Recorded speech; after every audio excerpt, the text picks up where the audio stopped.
All right, welcome back. So money isn't the most romantic topic, but it's important for couples to be on the same page financially, especially with all that's gone on the last year with our pandemic. We're joined now by Senior Vice President Steve Ringo from Do It and Done Financial Services. Good morning, Steve. How are you?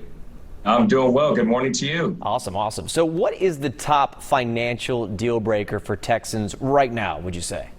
Yeah, so the top financial deal breaker is lack of transparency when it comes to financial related issues inside relationships. And there are a lot of studies out there that show that it's one of the leading causes of divorce today. No kidding. So what questions should couples be asking each other, like we said, especially in a time where money can be tight?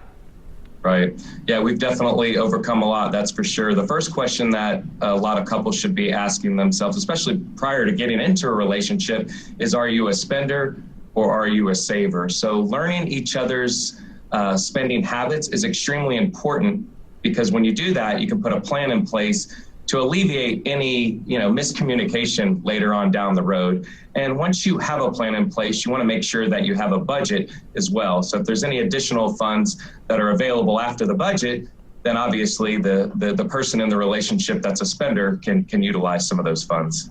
And how can couples stay on the right track, or at least keep each other accountable once maybe they start out and understand what their financial plan is? How do they stay healthy? How do they keep each other on the right pace? Yeah, it's like anything when you're talking about marriage. It's all about communication and having a solid plan. My wife and I recently went from having quarterly meetings that were sit-down meetings at the table to more of money dates, trying to make fun of it. And I think the main thing to take into consideration is, we're going to fall off the horse, but you have to get back on and make sure that you're trying to stick to that plan. And in the long run, when you get to retirement, you're going to be in a great place. Money dates. Can you kind of elaborate a bit on what that might mean? You said you kind of made fun with it a bit there. Yeah, money date, it's like anything, date nights. For me, I've got 3 children at home, and they're finally to the point where we can leave them with a babysitter and get out and try to have fun. But maybe you have a couple of fun dates, but then it's also time to make sure you mix in some of the financial things that are extremely important in retirement. A lot of our high net worth individual clients make sure that they always stick to a plan. So anytime you can add fun in that, during crazy times, post-COVID, and everything that we have going on with the Delta variant, I think it's extremely important to kind of lighten the load, especially when it comes to finances, because it's a very difficult topic to discuss. Okay, last question here for Steve Ringo.